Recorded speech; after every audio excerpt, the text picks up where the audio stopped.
Income tax विभाग ने अब सीधे सीधे आदित्य ठाकरे पर हाथ डाल दिया है। आईटी ने आदित्य ठाकरे के बेहद करीबी और अनिल परब के करीबियों के ठिकानों पर ताबड़तोड़ छापेमारी की। आईटी ने शिवसेना के पदाधिकारी और सीडी ट्रस्ट के सदस्य राहुल कनाल के घर पर छापेमारी की। आदित्य ठाकरे और अनिल परब पर शिकंजा कसता देख शिवसेना आपे से बाहर हो गई और महाराष्ट्र में सियासी हंगामा खड़ा कर दिया। घटना पर प्रतिक्रिया देते हुए मुख्यमंत्री उद्धव ठाकरे के बेटे आदित्य ठाकरे ने कहा कि महाराष्ट्र पर अब इस तरह के हमले पहले भी होते रहे हैं और अब भी हो रहे हैं। उन्होंने आगे कहा कि केंद्रीय एजेंसियों का इस तरह से दुरुपयोग पहले भी किया गया है।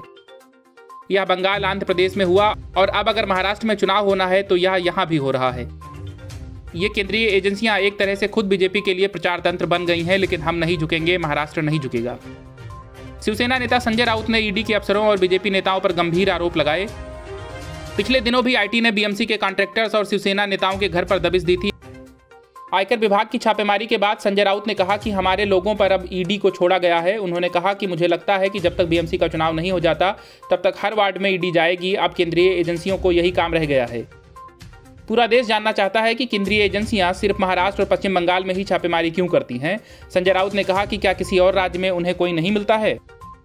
हमें पता है कि यह सरकार गिराने की साजिश की जा रही है। हमने 50 नाम दिए हैं और सबूत के साथ उनके खिलाफ कोई कार्रवाई नहीं की जाती। ईडी और आईटी ये नहीं समझते कि कोई अगर इस तरीके की शिकायत करता है तो उसे गंभीरता से लेना चाहिए। संजय राउत ने कहा कि मुंबई पुलिस ईडी अधिकारियों की साठगांठ से आपराधिक सिंडिकेट और रंगदारी रैकेट की जांच शुरू करेगी। मेरी बात मानिए, ईडी के कुछ अफसर जेल भी जाएंगे। उन्होंने कहा कि ईडी के कुछ अधिकारी बीजेपी के टिकट पर चुनाव लड़ रहे हैं। ईडी बीजेपी का एटीएम बन गया है और मैंने प्रधानमंत्री को इन अधिकारियों द्वारा जबरन वसूली का रिकॉर्ड दिया है।